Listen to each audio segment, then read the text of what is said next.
नमस्कार, खूप खूप स्वागत आहे तुमचं नीलम्स रेसिपी मराठीमध्ये। आज मी तुमच्यासाठी थंडी स्पेशल मेथीच्या लाडूची रेसिपी घेऊन आलेली आहे। मी जे हे प्रमाण घेतलेलं आहे त्यामध्ये बरोबर 2.5 किलोचे लाडू होतात आणि अगदी परफेक्ट होतात। ह्यामध्ये मी सगळं घेतलेलं आहे, ओवा, हलीम, खसखस असे सगळे प्रकार घेतलेले आहेत मी, जे जे मेथीच्या लाडूमध्ये घातले जातात। भरपूर ड्राय फ्रूट्स, योग्य प्रमाणात तूप, योग्य प्रमाणात गूळ, त्यामुळे लाडू हा एकदम कडू पण नाही होत आणि एकदम गोड पण नाही होत। मेथीचा लाडू हा थोडासा कडू असलाच पाहिजे। खूप छान असे खुसखुशीत लाडू होतात। तुम्ही पाहू शकता, व्यवस्थित प्रमाणात पाक बनवला, व्यवस्थित प्रमाणात सगळं भाजून घेतलं की छान लाडू होतात आणि हे लाडू खूप दिवस टिकतात, कारण हे सगळं आपण भाजून घेतलेलं आहे। हे 2.5 किलोचे लाडू झालेले आहेत। माझे ऑर्डरचे आहेत अर्धे अर्धे घरातले। चला तर मग रेसिपीला सुरुवात करूया। एका स्टीलच्या डब्यात मी अर्धा कप पातळ तूप घेतलेलं आहे। त्यानंतर इथे 100 ग्रॅम मेथी 2 मिनिटं मी हलकी भाजून घेतली सुकी आणि मिक्सरला अशी पावडर करून घेतलेली आहे। फक्त 2 मिनिटं टाईम लावूनच भाजायची आहे, जास्त भाजायची नाही। आणि भाजल्यानंतर मिक्सरला पावडर करून घ्यायची मेथी थंड झाल्यावर। मग ही आदल्या दिवशी 24 तास तरी ही तुपात भिजली पाहिजे। तर मी आदल्या दिवशी तुपात भिजवून ठेवलेली आहे। मेथी तुपात भिजवल्याने काय होतं, तिचा थोडासा कडूपणा कमी होतो। एकदम जी कडू लागते ती थोडीशीच कडू लागते, बराच कडूपणा कमी होतो। त्यामुळे ही तुपात चांगली भिजवायची 24 तास तरी निदान।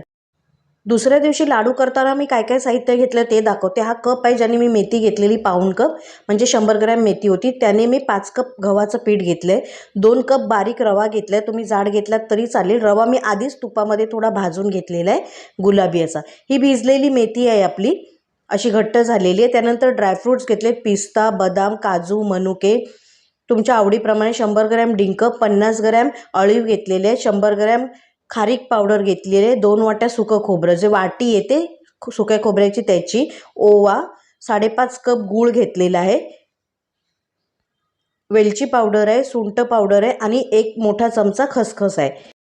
ओवा 25 ग्रॅम घेतलेलं आहे। साहित्याचं जे प्रमाण आहे ते मी डिस्क्रिप्शनमध्ये देईन। अशा प्रमाणे मी हे सगळं साहित्य घेतलेलं आहे जे मेथीच्या लाडूसाठी लागतं। आता जे जे सुकं जे आहे आपल्याकडे, जसं खोबरं, ओवा, अळीव, हे आपण सुकंच भाजून घेणार आहोत। खोबरं मी घातलेलं आहे सगळ्यात आधी कढईमध्ये। मंद गॅसवर सुकं खोबरं चांगलं गुलाबी रंगाचं होईपर्यंत भाजून घ्यायचं, म्हणजे कुरकुरीत होईपर्यंत। लाडू खूप दिवस टिकतील जर हे सगळं तुम्ही व्यवस्थित भाजून घेतलं तर। आता खोबरं तर नंतर खवट होतं, त्यामुळे चांगलंच भाजून घ्यायचं। खोबरं काढून घेतलं आहे मी। त्यानंतर अळीव भाजून घ्यायचे आहेत, थोडे तडतडले की आपण ह्याला काढून घेणार आहोत। एक 2 ते 3 मिनटं परतून घ्यायचे त्याच कढईमध्ये, व्यवस्थित चांगले भाजून घ्यायचे आहेत। छान मस्त लाडू होतात। कंबरदुखी, गुडघे दुखतात किंवा बाळंतिणीला हे लाडू खूप छान आहेत। अळीव वगैरे घातल्याने काय होतं, चांगलं दूध येतं जी बाळंतीण बाई असेल तिला, किंवा अळीव आपल्या शरीराला सुद्धा खूप चांगले आहेत। मग मी 100 ग्रॅम खारीक पावडर घेतलेली आहे, ती भाजून घेते। आता दुकानात मिळते खारीक पावडर, नाही तर तुम्ही घरी सुद्धा करू शकता मिक्सरला लावून, किंवा खारीकचे बारीक तुकडे केलेत तरी चालतील। 2च मिनटं खारीक पावडर भाजून घ्यायची आहे, जास्त वेळ परतायची नाही तर पटकन करपण्याचे चान्सेस असतात। त्यानंतर ओवा 1 मिनटं भाजून घ्यायचा आहे। आता हा काढून घ्यायचा। मग खसखस भाजून घ्यायचे, 1 टेबलस्पून घेतलेली आहे मी। तुम्हाला हवी असेल तर तुम्ही जास्त घेऊ शकता, मी 1च टेबलस्पून खसखस घेतलेली आहे। चांगली तडतडली, व्यवस्थित भाजली 1-1.5 मिनटापर्यंत की काढून घ्यायची। आता हे सगळं सुकं मी भाजून घेतलेलं आहे, तुम्ही पाहू शकता व्यवस्थित भाजून घेतलेलं आहे। आता हे साईडला ठेवूयात आपण। आता कढईमध्ये मी 2-3 टेबलस्पून इतकं तूप घातलेलं आहे। आपण डिंक तळून घेणार आहोत। डिंक एकदम सगळा नाही घालायचा, डिंक कधी पण थोडा थोडा घालूनच तळून घ्यायचा, म्हणजे तो चांगला फुलतो, कच्चा राहत नाही। आणि जे मगाशी मी सगळं भाजून घेतलं ते मंद गॅसवरती भाजायचं आहे। सुकं खोबरं सुद्धा मंद गॅसवरती भाजून घ्यायचं आहे। मंद गॅसवर भाजलं तर काय होतं, व्यवस्थित खरपूस भाजलं जातं। गॅस फास्ट करू नका, स्लोच ठेवा। आता अशा प्रमाणे सगळं डिंक मी तळून घेणार आहे। डिंक चांगलं व्यवस्थित थोडं थोडं तळलं की ते चांगलं फुलतं। आता हे झालेलं आहे तळून, सगळं तळून घेऊयात आपण डिंक। डिंक तळून झाल्यानंतर काय करायचं, त्याच कढईमध्ये आता थोडं थोडं घालून पीठ भाजून घ्यायचं आहे। गव्हाचं जे पीठ आहे ते एकदम मंद गॅसवरती भाजून घ्यायचं आहे।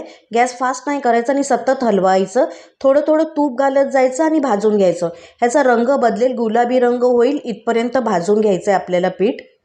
पीठ थोडं थोडं भाजून घ्या। जर मोठी कढई असेल तर तुम्ही एकदम 5 कप घातलं तरी चालेल। मी छोट्या कढईमध्येच करते, त्यामुळे थोडं थोडं भाजून घेते।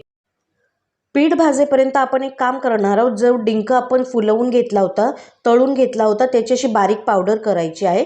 पेल्याने किंवा वाटीने दाबून याची पावडर होते चांगली व्यवस्थित लगेच, किंवा तुम्ही मिक्सरला सुद्धा करू शकता. हे बघा अशाप्रमाणे करून घ्यायचे. आता ह्यामध्ये मिक्स करून घ्यायचं. जे मी सुकं भाजून घेतलं होतं, खारीक, अळीव, ओवा वगैरे, त्याच्यामध्ये हे डिंक घालून घ्यायचं. मग सुकं खोबरं घालून घ्यायचं. हे सगळं मिक्स करून ठेवायचं, म्हणजे आपल्याला पटापट लाडू करायला बरे पडतात. आता हे सगळं मिक्स करून घेतलेलं आहे मी. प्लीज चॅनलला लाईक, सबस्क्राईब आणि शेअर करायला विसरू नका. पीठ पण तुम्ही बघू शकता चांगलं भाजून झालेलं आहे, गुलाबी रंग आलेला आहे. आता हे काढून घेऊयात आपण. असं करून मी 2 बॅच पीठ चांगलं मंद गॅसवरती भाजून घेतलं. थोडं थोडं घेतलं, त्यामुळे ते चांगलं व्यवस्थित भाजलं जातं. आणि जर गुठळ्या झाल्या तर पेल्याने किंवा वाटीने त्या मोडून काढायच्या. आता हे मी पीठ काढून घेते. चांगलं छान भाजलेलं आहे खरपूस. आता हे पीठ चांगलं खरपूस भाजून घेतलेलं आहे मी. सगळे साहित्य भाजताना अजिबात घाई करायची नाही. एकदम पेशन्स ठेवून ते सगळं हळू स्लो गॅसवरती भाजून घ्यायचं आहे. आता हे पीठ थोडंसं थंड होऊ द्या. तोपर्यंत आपण काय करायचं आहे, ड्रायफ्रूट भाजून घेऊयात. मी 2 टेबलस्पून तूप घातलेलं आहे आणि हे ड्रायफ्रूट्स घातलेले आहेत. आता मी ड्रायफ्रूटची पूड नाही केलेली आहे, कारण जेव्हा मी कस्टमरला देणार तेव्हा त्यांना विश्वास नाही होणार की मी पूड टाकली आहे की नाही टाकली. जर मी असे तुकडे केले तर ते खायला पण चांगले वाटतात दाताखाली, आणि मग कस्टमरला वाटतं पण की हा ड्रायफ्रूट्स टाकलेले आहेत म्हणून. एक विश्वासाची गोष्ट असते. आता हे चांगले थोडेसे तळून घ्यायचे. बारीक तुकडे केलेत मी. हे व्यवस्थित 2 मिनटं तळून घ्यायचे तुपामध्ये. थोडासा कलर चेंज होईल, एकदम नाही, अगदी थोडंसं 2 मिनटं. मग गॅस बंद करून ह्यामध्ये मनुके घातलेले आहेत. आता तुम्ही दुसरे काळे मनुके सुद्धा घालू शकता, पण मी आपले रेग्युलरच घातलेले आहेत. गॅस बंद करायचा. ड्रायफ्रूट्स माझे तळून झालेले आहेत. आता आपण हे सगळं साहित्य एकत्र करणार आहोत. हे पीठ आहे ते थोडं थंड झालेलं आहे. तुम्ही पाहू शकता गव्हाचं पीठ. आता ह्यामध्ये भाजलेला रवा, खोबरं वगैरे सगळं जे सुकं आहे ते सगळं एकत्र मिक्स करून घ्यायचं आहे. मेथीची पावडर जी आपण भिजवून ठेवलेली ती पण. रवा मी आधीच भाजून घेतलेलं. जर तुम्ही तसं नाही केलं तर जेव्हा आपण पीठ भाजतो त्यात थोडा थोडा रवा घालून दोन्ही एकत्र भाजून घेतलं तरी चालेल. आता मी रवा मिक्स करून घेतलेला आहे चांगला. आता ह्यामध्ये आपण मेथी भिजवलेली ती घालून घ्यायची आहे. मेथीला चांगलं व्यवस्थित तूप लागलेलं आहे. आता ही सगळी मेथी घालायची आणि सगळं एकजीव करून घ्यायचं आधी. आता हे सगळं मी एकत्र करून घेणार आहे हाताने. चमच्याने वगैरे करू नका, हाताने व्यवस्थित मिक्स होतं. आता हे सगळं चांगलं मिक्स झालेलं आहे बघा. ह्याला एक्स्ट्रा तुपाची गरज नाही आहे. छान असं मिक्स करून झालेलं आहे. मेथी सगळ्या पिठाला लागलेली आहे. आता ह्यामध्ये आपण सुकं जे भाजून घेतलं खोबरं, डिंक, अळीव, जे सुकं साहित्य होतं ते सगळं घालून घ्यायचं आहे. सगळं मिक्स करायचं व्यवस्थित. यामध्ये वेलची पावडर घालायची आहे, सुंठ पावडर घालायची आहे. 1 टीस्पून वेलची पावडर, अर्धा टीस्पून सुंठ पावडर घालायची. याने टेस्ट छान येते म्हणून घालायची आहे. आता हे सगळं मिक्स करायचं. हे आपण तळलेले ड्रायफ्रूट्स घालणार आहोत. तुम्ही पाहू शकता ड्रायफ्रूट्स मी भरपूर घातलेले आहेत. आता थंडीतून जेवढा सुकामेवा तुम्ही खाल तेवढं चांगलं आहे. तूप पण ह्याच्यात व्यवस्थित आहे. तूप पण आता थंडीतून चांगलं खाऊ शकता तुम्ही. आता हे सगळं मिक्स करून घ्यायचं आहे. सगळं एकत्र एकजीव सगळं पिठाला सगळं व्यवस्थित लागलं पाहिजे. हे मोठ्या परातीत घेऊन मिक्स करायचं चांगलं. सगळीकडे सगळं लागलेलं आहे. आता हे मिक्स झाल्यावर गूळ वितळवून घ्यायचा आहे. गूळ नुसता वितळवून घ्यायचा आहे, याचा पाक नाही करायचा. कढईत 2 टेबलस्पून तूप घालायचं. तूप वितळलं की मग गूळ घालायचा आणि गॅस एकदम मंद करायचा. मंद गॅसवर सगळा गूळ वितळवून घ्यायचा आहे. इथे एक टीप आहे, जर तुम्ही गॅस फास्ट ठेवलात तर ह्याचा पाक होईल फटाफट पक्का आणि लाडू कडक होतील. त्यामुळे एकदम मंद गॅसवरती गूळ वितळवून घ्यायचा. मध्ये मध्ये सतत हलवत राहायचं. गुळाच्या गुठळ्या राहिल्या नाही पाहिजे, खडे कुठेच राहिले नाही पाहिजे. पूर्णपणे गूळ विरघळला पाहिजे. चांगला व्यवस्थित वितळवून घ्यायचा. आता बघा थोडेसे खडे आहेत. आता ते वितळतील 1-2 मिनटात. सगळा गूळ चांगला व्यवस्थित वितळून झालेला आहे. तुम्ही पाहू शकता. ह्याचा पाक नाही करायचा आपल्याला, फक्त वितळून घ्यायचा आहे. ही गोष्ट एक लक्षात ठेवायची, ते पण मंद गॅसवर. एकदा गूळ सगळा वितळला की गॅस बंद करायचा आणि हा सगळा गूळ जो वितळलेला आहे तो ह्या मिश्रणावर घालायचा. मेथीचे जे आपण मिश्रण बनवले मेथीच्या लाडूचं त्यावर घालायचा. आता चमच्याने हे चांगलं सगळं व्यवस्थित मिक्स करून घ्यायचं. आणि जर लाडू वळताना तुम्हाला थोडंसं ते ड्राय वाटलं की आता सुकतंय, कधी आपण पंख्याखाली बसतो तर ते ड्राय होतं. जर वाटलं ड्राय आहे तर थोडं थोडं कढईत घेऊन हलकं हलकं मंद गॅसवरती गरम करून मग लाडू वळायचे आहेत. पण मला ह्याला परत गरम करावं लागलं नाही, व्यवस्थित गरम होतं. मी पंखा वगैरे सगळं बंद केलेलं. अशाप्रमाणे थोडा गोळा घेऊन लाडू वळायचा आहे. जर वाटलं ड्राय तर तुम्ही गरम करून पुन्हा लाडू वळू शकता. अच्छा, हा लाडू कधी खायचा मी तुम्हाला सांगते. लाडू हा सकाळी उपाशी पोटी खायचा असतो, मेथीचा लाडू. जर मेथीच्या लाडूचे गुण सगळे हवे असतील तर मेथीचा लाडू चहाबरोबर नाही खायचा, दुधाबरोबर नाही खायचा. मेथीचा लाडू खायचा, त्याच्यानंतर अर्धा तासानंतर तुम्ही चहा पिऊ शकता किंवा मग पाणीसुद्धा प्यायचं नाही अर्धा तास. म्हणजे मेथीचे सगळे गुण तुम्हाला मिळतात. चहाबरोबर नका खाऊ, दुधाबरोबर सुद्धा नका खाऊ.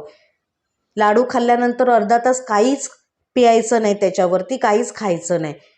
अशाप्रमाणे सगळे लाडू मी करून घेतलेले आहेत. तुम्ही लाडू पाहू शकता, छान झालेले आहेत, एकदम व्यवस्थित. तूप वगैरे सगळं जे पदार्थ ह्यामध्ये असायला हवे होते ते सगळे मी घेतलेले आहेत आणि असे पौष्टिक लाडू बनवलेले आहेत. हे तुम्ही बाळंतिणीला द्या, वृद्ध माणसांना द्या. आपल्या बायकांनासुद्धा कमरेचे आजार असतात, ढोपराचे आजार असतात, त्यासाठी हा लाडू रामबाण उपाय आहे.